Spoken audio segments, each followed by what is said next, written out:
ছাত্র জনতার নতুন রাজনৈতিক দল হিসেবে আগামীকাল আত্মপ্রকাশ করছে জাতীয় নাগরিক পার্টি। আহ্বায়ক হচ্ছেন নাহিদ ইসলাম আর সদস্য সচিব আক্তার হোসেন। এ বিষয়ে আলোচনা করতে রাজধানীর মিরপুর ডিওএইচএস থেকে আমাদের সঙ্গে যুক্ত আছেন ক্যামব্রিজ বিশ্ববিদ্যালয়ের সাবেক ভিজিটিং ফেলো অধ্যাপক মোহাম্মদ মুজাহিদুল ইসলাম। আপনাকে স্বাগত জানাচ্ছি ইন্ডিপেন্ডেন্ট সংবাদে। আপনার কাছে আমার প্রথম প্রশ্ন হচ্ছে, এই যে ছাত্র জনতার নতুন রাজনৈতিক দল হিসেবে কাল আত্মপ্রকাশ করছে জাতীয় নাগরিক পার্টি, জুলাই গণ আন্দোলনের প্রেক্ষাপটে নতুন দল নিয়ে আপনার মূল্যায়ন কি?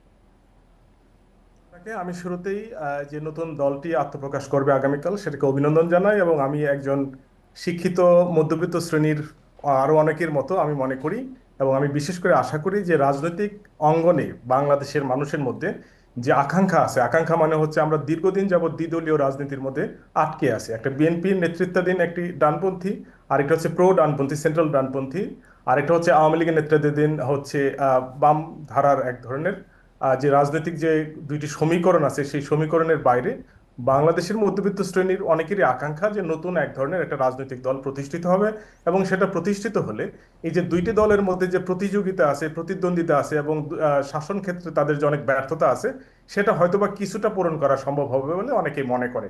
সেই বিবেচনায় আমি আশা করি যে নতুন দলটি তারা যে শুরু করতে যাচ্ছে সেটা আশা করি যে তারা সেটাতে সফল হবে। তবে একটা বিষয় আমি এখানে বলে রাখি, সেটা হচ্ছে যে শুরুতেই কিন্তু দলটি আত্মপ্রকাশ করার আগেই বেশ কিছু সমস্যার সম্মুখীন হয়েছে। এর নেতৃত্ব নির্ধারণ করার ক্ষেত্রে কিছু সমস্যা ছিল, যে কারণে যে দলের আত্মপ্রকাশটা সেটা বেশ সময় লেগেছে। সেক্ষেত্রে একটা এবং বিষয় একটু জানতে চাইবো যে বিএনপি সহ যে বড় রাজনৈতিক গুলো রয়েছে, সেই রাজনৈতিক দলগুলোকে মোকাবেলায় এই দল কতটা সক্ষম বলে আপনি মনে করছেন? এটা বলা এখন এই মুহূর্তে খুব একটা সহজ না, কারণ আমাদের কাছে যথাযথ পরিসংখ্যান নেই। কিন্তু যেটা স্বাভাবিকভাবে মনে করি যে বাংলাদেশে যেহেতু দুইটা রাজনৈতিক দল প্রতিষ্ঠিত, বিশেষ করে বিএনপি এই মুহূর্তে যে ফাঁকা যে জায়গাটা আছে আওয়ামী লীগের অনুপস্থিতিতে, সেই ক্ষেত্রে বিএনপি খুবই শক্তিশালী একটা দল, এবং সেটা একাধিকবার সরকার গঠন করেছে, এবং তার সারা দেশের মধ্যে জনগণের মধ্যে এক ধরনের গ্রহণযোগ্যতা আছে। ফলে বাংলাদেশের যে রাজনৈতিক কাঠামো, সেই রাজনৈতিক কাঠামোটা ভেঙে বিএনপির উপরে চলে আসা, বিএনপির থেকে জনপ্রিয়তা অধিক লাভ করা, সেটা নতুন রাজনৈতিক দলের জন্য বেশ কষ্টসাধ্য হয়ে যাবে বলে আমি মনে করি। এবং একই সঙ্গে শুধু বিএনপি না, এখানে জামাতে ইসলাম এবং বিএনপি দুইটি যে রাজনৈতিক দল আছে, এই দুইটি রাজনৈতিক দলের যে ভোট ব্যাংক আছে, সেই ভোট ব্যাংককেই শেয়ার করতে হবে নতুন রাজনৈতিক দলটাকে। কারণ নতুন রাজনৈতিক দল কিন্তু আওয়ামী পন্থী কোনো ভোট তারা পাবে না, কারণ যেহেতু তাদের মাধ্যমে আওয়ামী লীগ সরকারের পতন ঘটেছে। ফলে সঙ্গত কারণেই বিএনপি এবং জামাতের যে ভোট, সেই ভোটগুলোর উপরে তাদেরকে নির্ভর করতে হবে। এখন এই যে দুইটি শ্রেণীর ভোট, এই ভোট কিন্তু একটা ন্যারেটিভ প্রতিষ্ঠিত হয়ে গেছে।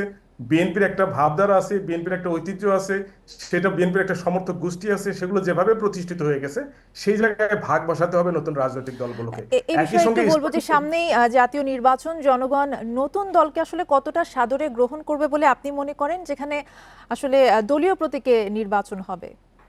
দলীয় প্রতীকে যেহেতু নির্বাচন হবে, সেই ক্ষেত্রে আমরা জানি যে বাংলাদেশের মানুষ প্রতীকের সঙ্গে বেশি সম্পৃক্ত, প্রতীকের সঙ্গে অনেক বেশি পরিচিত। ফলে নতুন রাজনৈতিক দলটির জন্য সেটা একটা বড় সমস্যার ব্যাপার আছে।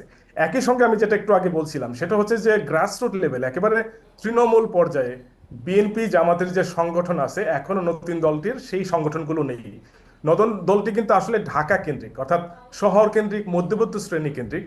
ফলে এই যে গ্রাসরুট লেভেলে অল্প সময়ের মধ্যে তাদের জনপ্রিয়তাটা প্রতিষ্ঠিত করা, সেটা তাদের জন্য খুব কঠিন হয়ে পড়বে, এবং সেটা একটা বড় চ্যালেঞ্জ হয়ে পড়বে। যে কারণে আমরা খুব সহজেই বলতে পারি না যে বিএনপির জন্য এটা খুব বড় থ্রেট হবে।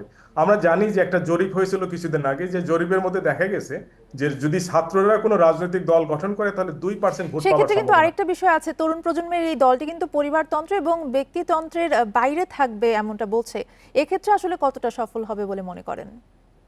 এটা সম্ভাবনা আছে। শুরুতে এটা বলা যায় যে পরিবারতন্ত্র ব্যক্তিতন্ত্রের বাইরে চলে যেতে পারে, বা সেটা সম্ভাবনা আছে। কিন্তু একটা বিষয় আমাদেরকে খুব গুরুত্বপূর্ণ বিবেচনা করে মনে রাখতে হবে, সেটা হচ্ছে যে বাংলাদেশের রাজনীতি, দক্ষিণ এশিয়ার রাজনীতি, বিশেষত অধিকাংশ তৃতীয় বিশ্বের রাজনীতি কিন্তু পরিবার কেন্দ্রিক।